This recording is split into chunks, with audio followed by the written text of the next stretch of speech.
Hello, everybody. That is high time for us to start our webinar. So I'm really happy to welcome all of you at our webinar about AI assistance era in iGaming industry. My name is Katerina Mochko, and I'm Service Delivery Manager of Bet Harmony project at Symphony Solutions. And I'm really excited to have such a really great guests today. So I'm pleased to welcome Eduardo de Remedios, who is VP of iGaming and Symphony Solutions. Hello, Eduardo. Hi, nice to meet you. Pleasure to be Nice here. to meet you. We are happy to have you here. And also we have got Oleg Chekan, who is AI Director at Symphony Solutions. Hello, Oleg. Hi everyone, and nice to see you all. Nice to see you. Thank you so much. So as a part of our today webinar, we are going to cover four main topics. Namely, we're going to talk a bit about the future of AI in iGaming. Then we'll move on to enhancing user experience with the help of AI assistants. We'll also cover partially the challenges that possess AI assistants nowadays. And we're going to finalize with the Bet Harmony AI-powered assistant for iGaming by Symphony Solutions. As a last part, we are ready to answer your questions. So for our attendees at Zoom, feel free to write your questions at here at Q&A blog. For our audience in YouTube, feel free to write your questions in YouTube chat of the stream. And in the end of this session, we are going to answer some of the questions that you might have. I think with the general info that's it, then let's move on straight directly to discussing the future of AI in iGaming. And Eduardo, I would like to start with you.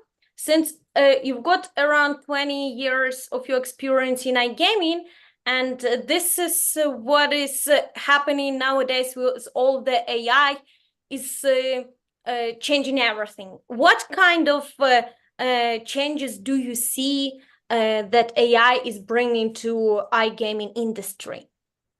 Sure. Well, I suppose the first thing to say is, although it's been in the spotlight since ChatGPT was launched, I guess it must be 14, maybe 15 months ago, it's been around before that, right? So we've been working in areas underneath the general umbrella of AI for quite a number of years.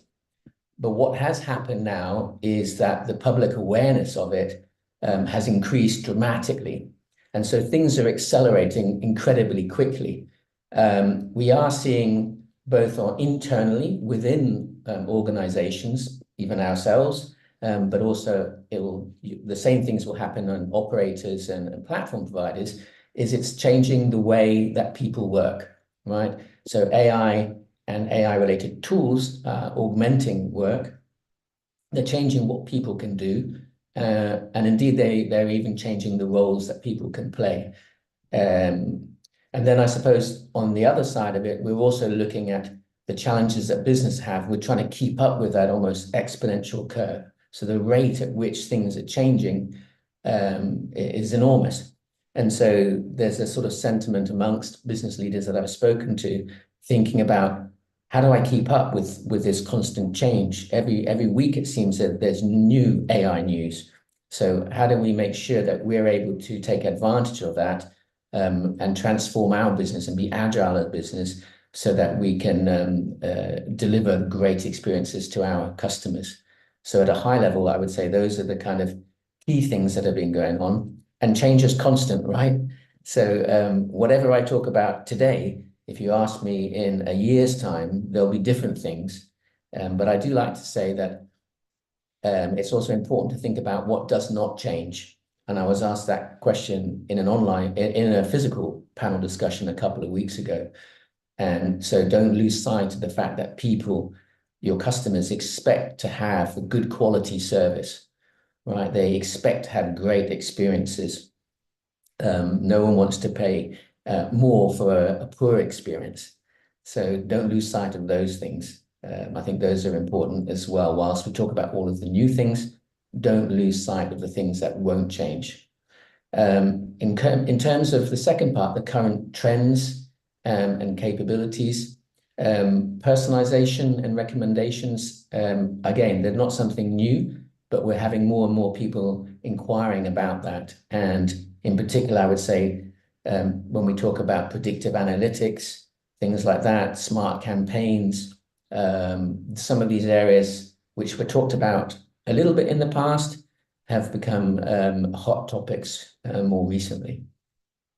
Yeah, thank you for sharing this one. Speaking about the fast pace, I think we will arrange another webinar, not in a year, but earlier, to keep everything on track and to have the most actual information from our experts. So thank you, Eduardo. And Oleg, I may believe that you, from your technical perspective, you may see it a little bit different. So could you please also share your vision of AI affecting, impacting the AI gaming industry? How do you see that? Sure, thanks for asking. And here we could consider, again, based on experience working with our clients, what they are demanding for. I would categorize it in two groups. So one is actually adding AI capabilities into your products you produce.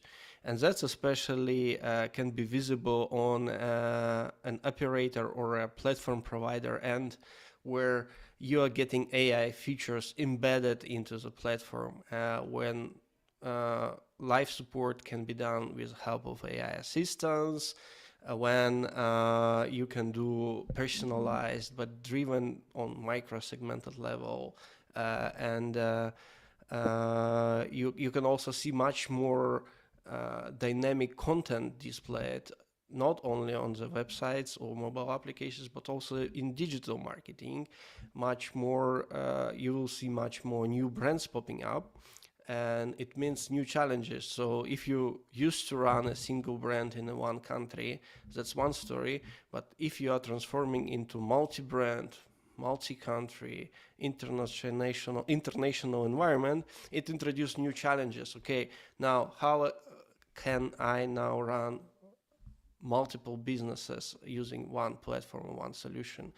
How I can run reporting efficiently, and then second part comes that optimizing your team's workload is also became important, because with AI assistant, your teams could do more work faster, right? So optimizing your operating expenses, increasing your EBITDA, that's all the important things. And it means you would need to learn how to implement new tools into your team workloads, and they will become more efficient. And those companies who are not doing that, they will be lagging behind, because a much more competition will come, and it will be much more competitive now. There will be much more engaging content, there will be cheaper marketing campaigns, and those who do all these optimizations will be definitely winning the competition. So it's important to be ahead and actually drive the move rather than trying to catch up, and that's kind of important trend. It's not only on operator edge, or also like content production, like virtual games, or creating new games faster, like with AI tools. Now you can deliver art in hours instead of weeks. So meaning a good game provider now can release potentially 10 times faster, means 10 times more games. And those who will be doing that, of course, will be getting more attention. At the same time, people, like our users, may be lost in all of this, variety of the content. And here, observability will become an important. How to find the content that user actually like, or what will be sticky, or what will be more engaging or more profitable. All these questions will come into play because much more and more content will be available. And that also translates into digital marketing again. So you will have more tailored, more personalized advertising, and those companies who are using right techniques will be able to lower their expenses on acquisition and capable to grow faster, new markets and so on. Automatic translations make it easy to run in different languages, even if you don't have specialists in this particular language. So translation services will definitely hugely impacted by the changes. Wow, it really overwhelms me with lots of different usages of AI. And now let's dive deeper into the usage of AI assistants, but for not for the industry as a whole. I think we would like time to discuss the whole industry itself. But let's, for example, discuss about personalizing user experience. I remember, Eduardo, you were already mentioning partially about enhancing the user experience. So what about personalizing the experience user may get because of the usage of AI assistants at the platform? Yeah, I mean, it's a key thing. If you think about personalization in general, the focus there is about working real time and making sure it's absolutely relevant to the end customer. Like I said, that won't go away.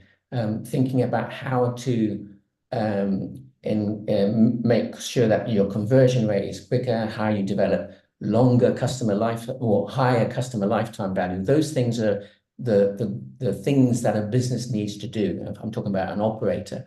So it's important to think about the value that you're delivering and thinking about what tools, whether it's an AI assistant, how does that help us? So if you imagine a new user that's working, that's joining a sports betting platform or a casino platform, it can be overwhelming, right? You can get absolutely lost in the onboarding process from the very first stages of setting up your account to depositing funds and then trying to find either the casino game that you're interested in or the sports betting event or market that you're after. That can be quite complex and quite daunting for somebody. So an AI assistant can help with the entire flow, helping onboard new users, making sure that they're engaged. That's another thing, of course.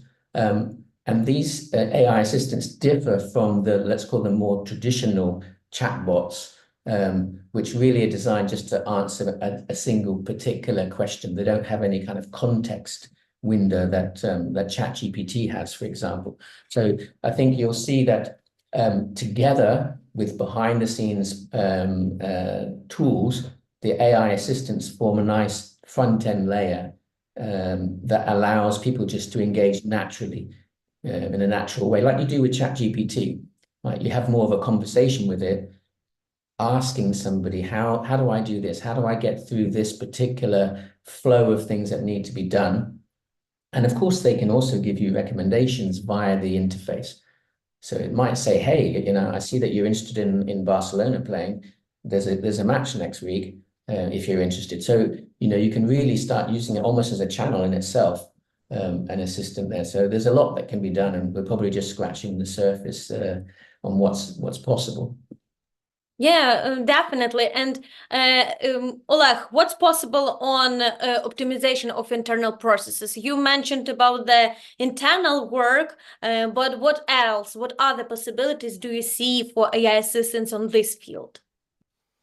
Well, I mean, definitely AI assistant can be helping for users, but also can be someone who is assisting your team, right? So a tool that can give you a summary of a conversation with the user, so live agent can engage into more useful conversation faster, taking into account history, taking into account transactions collected automatically. So your team member won't be looking into 20 different tools and screens to figure out what's going on. Instead, he will have an assistant which will be connected to a support system or help desk and giving you a helping hand to actually work faster or deliver more results.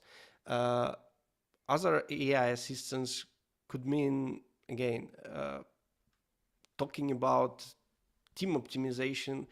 Microsoft is rolling out copilots for everyone, for finance copilots, for sales copilots, for marketing, and that would be, growing trend. Now you will have teams, and you can consider AI assistant or copilot as an additional team member in your team.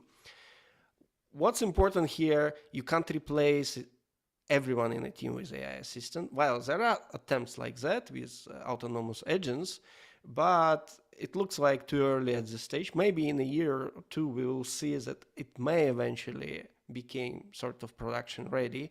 But what's important right now, when you implement AI assistants into your teams, don't be fooled that it could fully replace a human. Human must be in the loop, but with AI assistants, this human will be much more productive. So it's like 10x engineering or 10x marketing. You can do much more with AI assistants by outsourcing this routine work to Copilot or to another tool which will do the routine for you. Yeah, I really like how it changes the focus of the work itself. So meaning that since all those trivial aspects might be delegated to something like AI assistance, so that would mean for people to focus on some more advanced mental processes and cognitive ones. That sounds really inspiring. I find it so. Eduardo, what do you find inspiring about players' engagement, in connection with AI activities? Well, it's inspiring it's aspirational, right? So as an operator, that's key. To do that well is important, right? Like I say, this is not a new thing, right? Everybody wants their players to be engaged. Ultimately, you want your players to stay with you, to obviously to be responsible in the way that they do that, but nobody wants churn. Yeah, nobody wants people to come in and leave after a week. So it's got to be a win-win situation. And so, but I come back to the point I made earlier, is that you need to focus on doing being sensible about it, right? So you need to think about what is the problem that you're trying to solve. So if I just break it into one part, if we talk about an AI assistant that's focused on customer service or troubleshooting, it's an amazing benefit in that you can take some of the workload off the human agents. You might be able to kind of tackle a large proportion of repeatable questions that come up the whole time, whether it's about setting up an account or asking how bonuses work or all of these things that are repeat questions. But you still need to fix the root cause of the problem, right? So you mustn't lose sight of that. If you actually have a pretty crummy user journey or a lack of clarity about something, then that doesn't get fixed just by having an AI assistant, right? So it's important that you remember that somewhere in there is a root cause of something. Right? So it's important for operators to remember that they still need to make sure that you close the loop and understand what people are asking about. I remember quite some years ago when I used to work on the operator side, I used to wander down to the customer service teams every Monday and try and understand what they were being asked over the weekend and what were the issues, the most important ones. And over time, we started to get reports from them that showed the most common questions and answers that were being asked of them. And we would feed that back into product, right, to make improvements. So it's important that you still do that. Now, if you're using the correct tooling and you have the right applications in place, you can automate that. You don't need to walk down 3 flights of stairs and talk to people. You can have an automated report that shows you exactly what people are asking about as often as you want. So I thought that was for me, that's important that you don't forget to that key point. But yes, ultimately, you want your players to be engaged. I mean, that's the goal, really.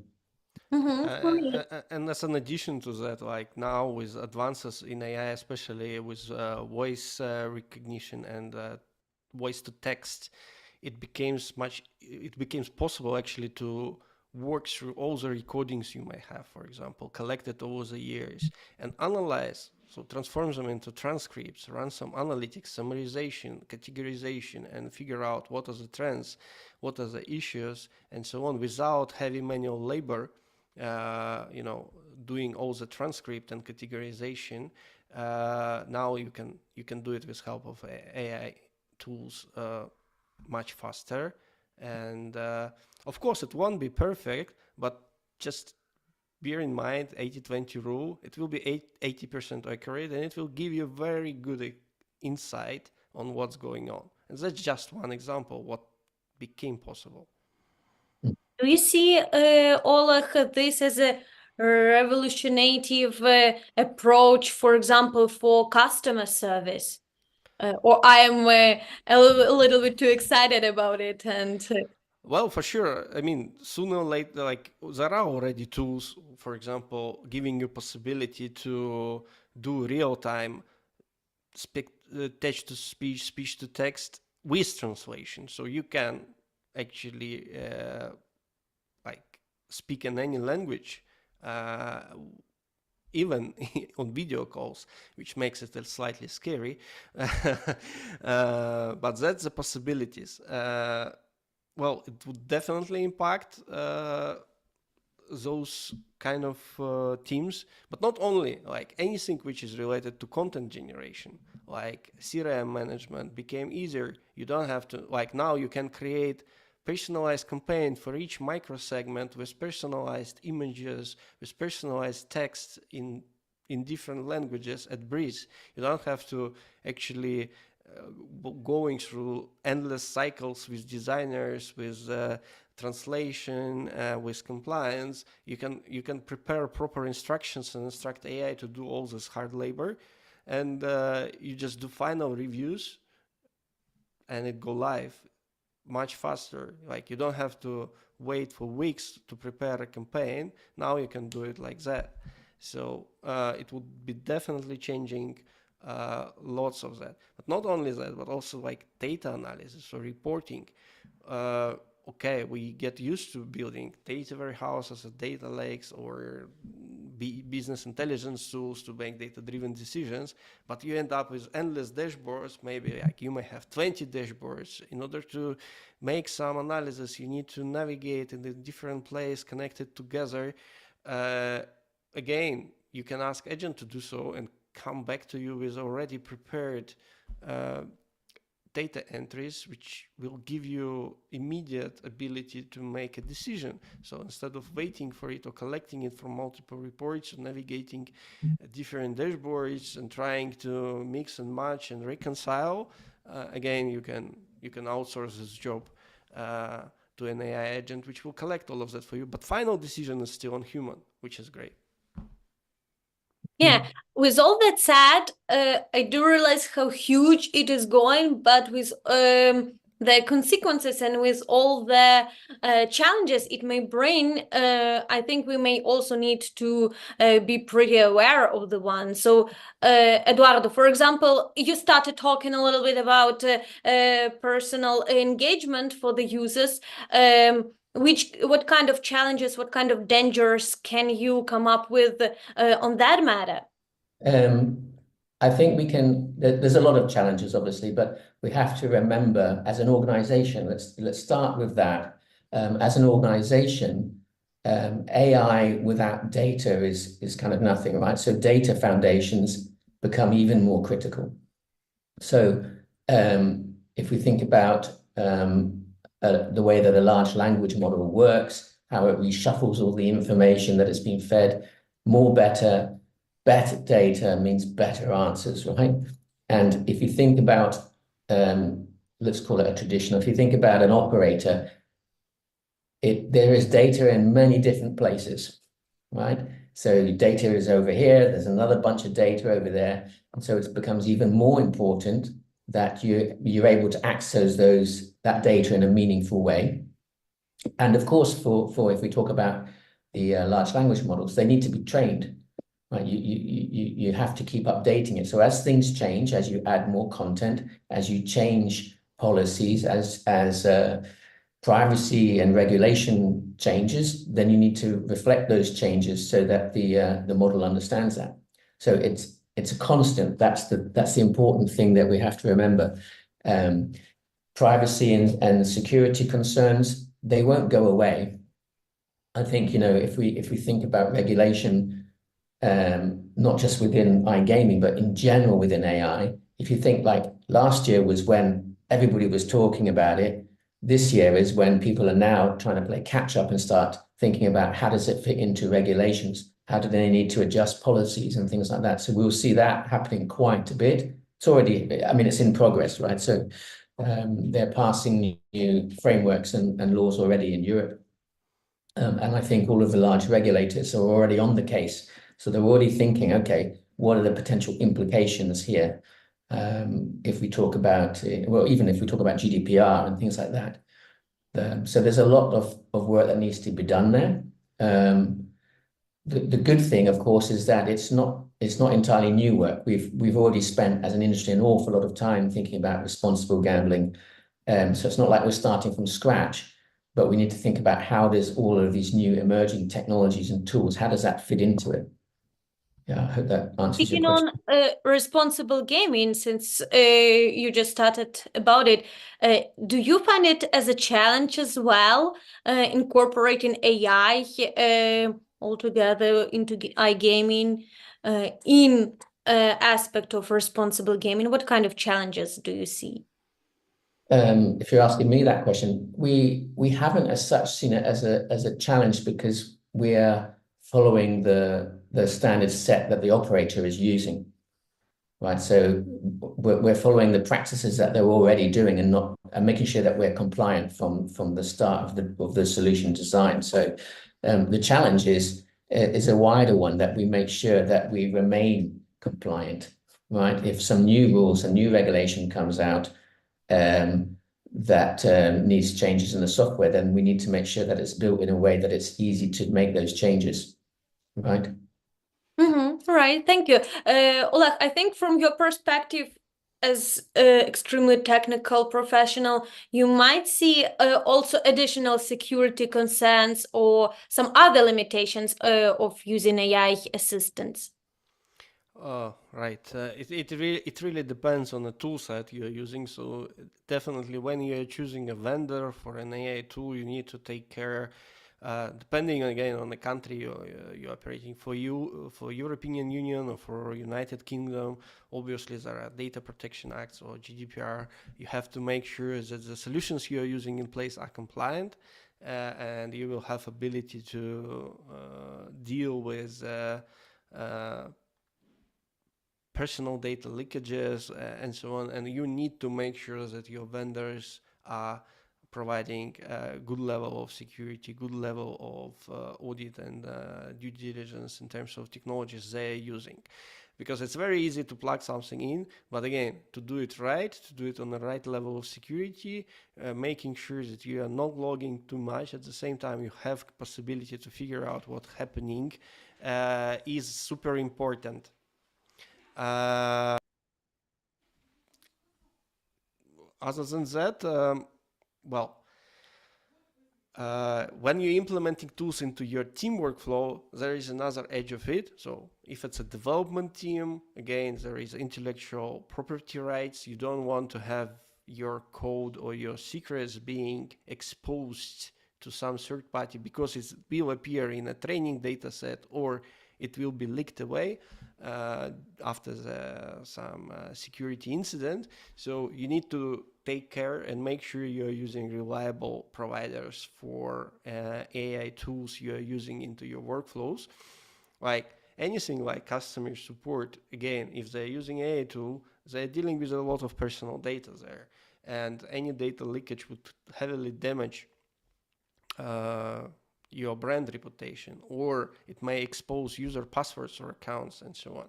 So you don't have to be really mindful in terms of, okay, how you integrate the AI tools, validate that you're not breaking any security or privacy or other rules which are important for your business and align with data protection.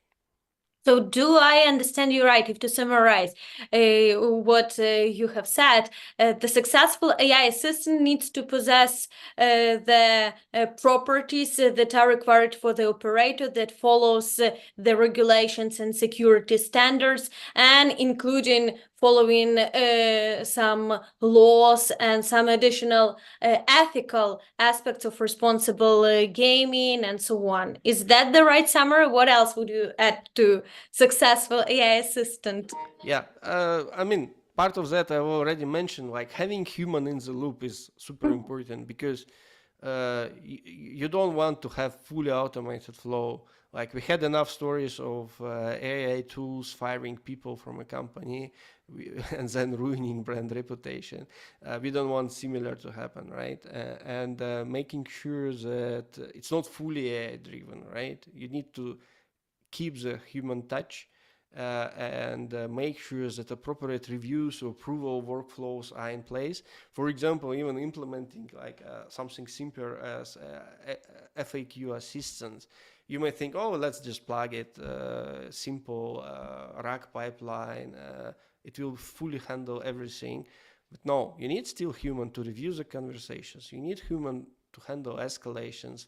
You need human to improve the knowledge base over time to identify, okay, what's missing, where it's not working, and provide this additional maintenance, because it's actually like introducing AI to actually introducing new role to your team potentially. The one who will be maintaining it, or the one who will be helping to other team members to onboard as well. I can imagine the summary of this webinar is like human is the core of using AI assistants and AI in general. Eduardo, would you agree with that? What are the aspects would you add to successful AI assistant? Well, yeah, I second what Oleg was saying. I think I take a step back and think about the organization, right? So you're thinking about as an organization, you think strategically. Whenever you have a challenge, or an opportunity, have a think about how can AI help me do that, either quicker, more efficiently, less manual process. What can I do to make my customers super happy, right? So think of it in that context, rather than just plugging in AI and thinking, well, that's going to solve everything. That would be the wrong approach. There are quite a few use cases for using assistants, and we'll talk a little bit about our own product later on, but come back to think of it as how would you like to be? So walk in the shoes of your customer. Would you want a disjointed customer experience? No, you wouldn't. Would you want to have handoffs by that? Do you want to speak to one agent about the onboarding task and then have to try and reach out to another agent to talk about bet placement and how do accumulators work? Do I want another conversation talking about casino related stuff? No, you don't. You don't want that. I just want to be able to find out the information from one place and do all the stuff that I want to do to have fun, right? So you have to think about, always think about it in terms of those two things. How do you make your customers super happy? And how do you deliver value to them in a meaningful way, I would say. Absolutely. And I believe all of this and even more, one may find in Symphony's ever first product, AI assistant, Bet Harmony. So, Eduardo, since you were one of the first people who stood at the initial idea, could you share what are the unique features of this AI assistant? Yeah, but before I do that, perhaps we just go back in a little bit of context. So myself and the owner of the company, we were actually sitting on a balcony in Madrid with one of our customers, and it was not long after the initial kind of burst onto the scene of ChatGPT. So that was out. Everybody was talking about it.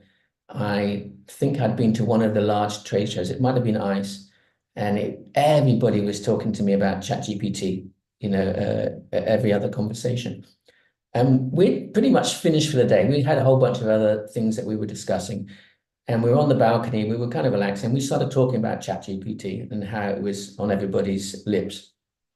And we sort of said, wouldn't it be good if you can interact in the way that you do with ChatGPT in a very natural way to get stuff done, to answer your questions as a new user, to help with the onboarding, to help figure out how do I place a bet? How do these odds work? What's a parlay or an accumulator?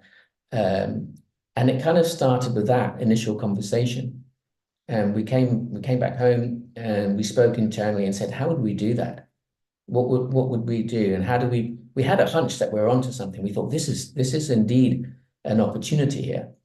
So we thought of the name. I think I actually used ChatGPT to come up with the name of Bet Harmony, and tying it in obviously with Symphony, which has a musical theme. And we said, right, how do we approach this? Well, and we followed our own best practice. So we thought about the things that we would do if we were working with an external customer who wanted to develop this thing called Bet Harmony. So we started out with a proof of concept to test the hypothesis. We spoke to a large number of people in the industry to get their feedback and to kind of tweak what we were doing. We developed an online demo, which we've been demoing, and again, capturing feedback and feeding that into the product roadmap. And I think the kind of differentiator there is it actually does cover the whole flow, right? So that's really important. So everything from when, even before a person has an account, right? So an unregistered user can actually start asking questions about either the sports book or the casino, all the way through the process to getting up and running, let's call it that, up until having deposited into their accounts, and then using it as a tool which keeps them engaged. So, and it does that either by helping them to navigate through a complex inventory on the casino side, or by doing that on the sports betting side, to kind of troubleshooting. If people have an issue, they can talk to Bet Harmony, and resolve those queries. And of course, if they can't, and this is a point that Oleg mentioned, then they can have an opportunity then to connect with a human. I think that's important, right? So it really does cover the whole thing. But of course, we have the human element there, which is necessary at the moment. Yeah. Indeed. This all in one place. I think this is really a great differentiator from lots of many other similar or common solutions for the one.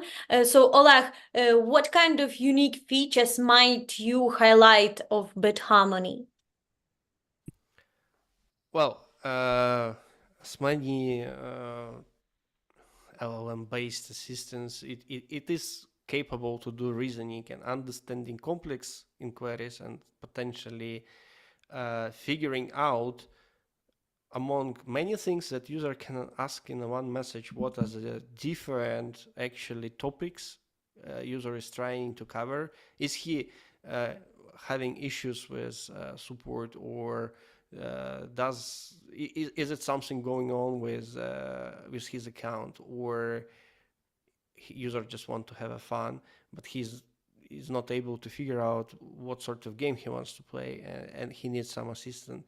And capability of having a follow-up, like questions or drill downs, and ask for clarifications, and maybe gives you opportunity to do upsell, gives you opportunity as an operator can do upsell of the content, which could be interesting for user, but it's hard to discover. So it solves discoverability problem, right?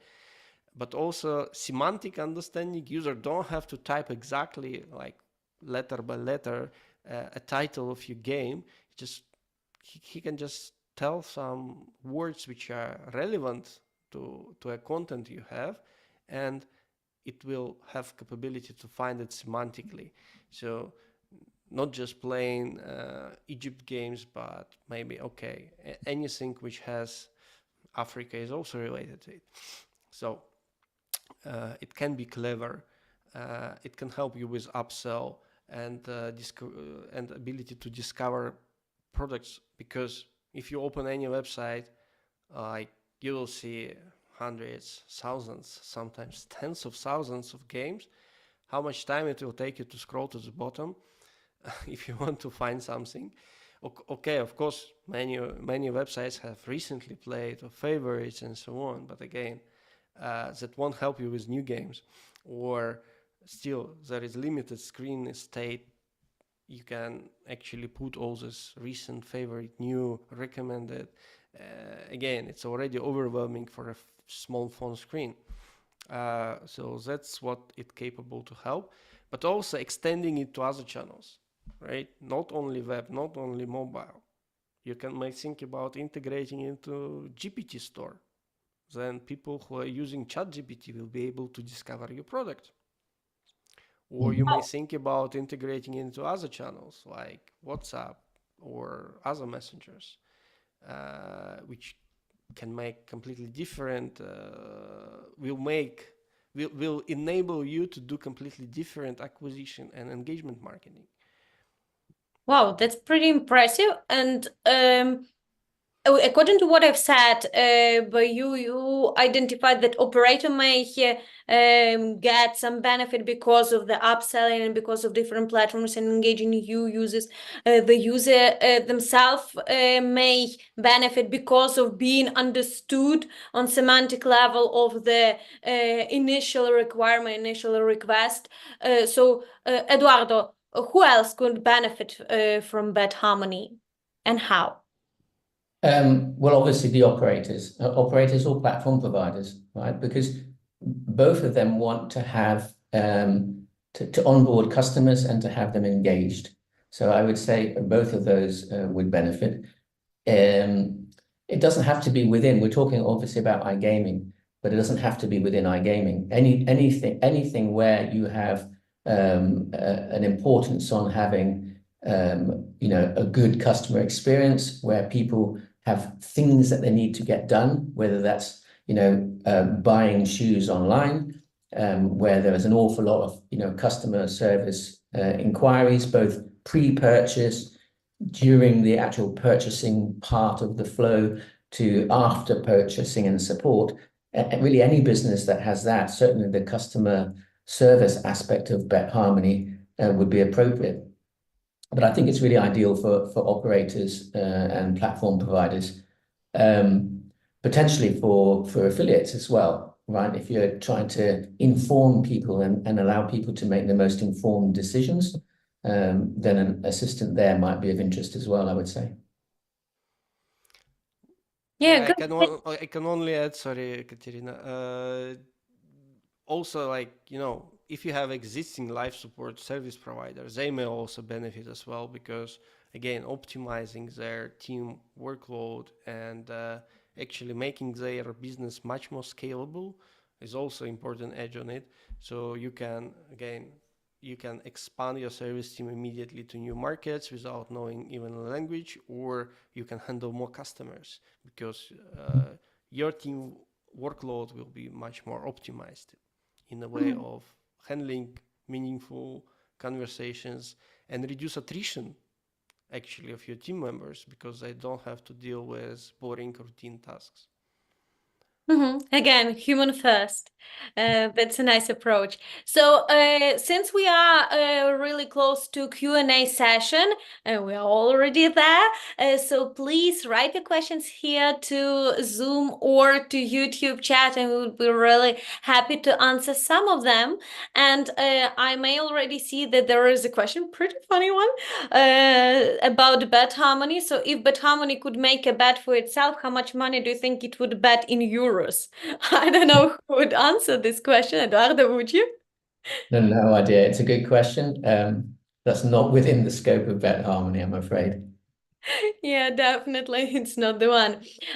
So the next one, what do you think about the use of artificial intelligence by users to gain advantages, try to predict outcomes in games? Can it potentially increase RTP or affect in any other way on win rate? Well, again, it's not a new thing. People have been battling against the operators for many years. So people would have used, Excel and various algorithmic tools to try to beat the bookie. So it's not a new thing. I would assume that this is going to continue. And so I think it's an evolution of that. As computational power continues to increase, then the operators and the trading teams and risk managers need to be cognizant of that. Yes, Oleg, would you like to add something? Well, definitely. I mean, increased awareness in general that such things exist. It's like this wave of hype actually made many people looking for these solutions, and all the advances in open source make it really possible to run it on a simple laptop even, right? Or if you have a powerful GPU which you used to use for crypto mining in the past, now you can use it for something more advanced, right? In your home without actually any restrictions, just pay the power bill. So definitely it made it much more accessible, much more compute available. At the same time, huge corporations are fighting for compute, new data centers appearing, new jobs are being created. So all in all, interesting, creating competitive edge. Okay, yeah, more people are getting into this area, so obviously there will be more and more. And indeed, right level of risk management or monitoring tools, again, automated tools, not to bring you too much false positives. And that's where AI assistant for your risk management or alerting could come handy, because you may get too much of that noise, and if you want to reduce it, AIs definitely can be helpful, again, to engage human when it's really necessary. Mm-hmm. Great, thank you. We still have 3 more questions to answer. The next one, Eduardo, I think let's switch one to another. So the next one would be to you. Besides operators and platform vendors, how best AI can be applied to game providers?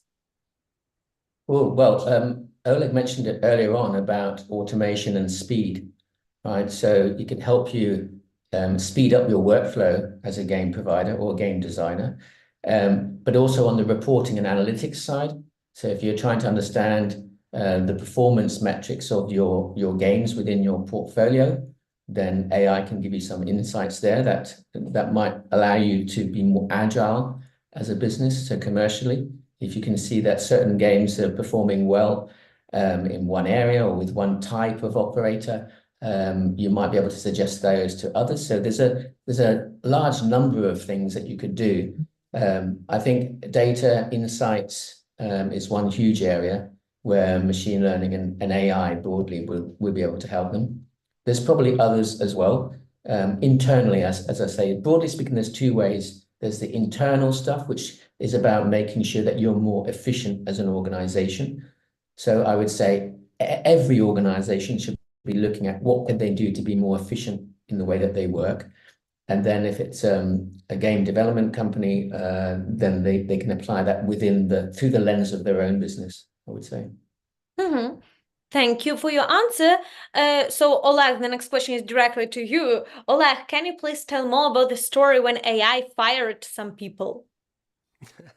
Well, generally, I mean, as soon as you start collecting data and metrics and so on, you may want to automate some of the HR processes, which is quite a dangerous area. So yeah, there were a couple examples in the past years when some companies tried to optimize it this way. So even like receiving automated video call letting you know that your account is closed and you have to leave the building is kind of a thing, and it was happening already. I think potentially it may happen more with more automation coming in, because having these uncomfortable conversations in person, many managers or HR managers tend to avoid.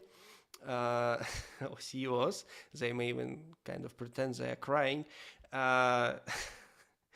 But yeah, indeed, with AI tools, it can become more easier to outsource it. But again, people will be more, because you want to understand how AI impacts productivity of your team.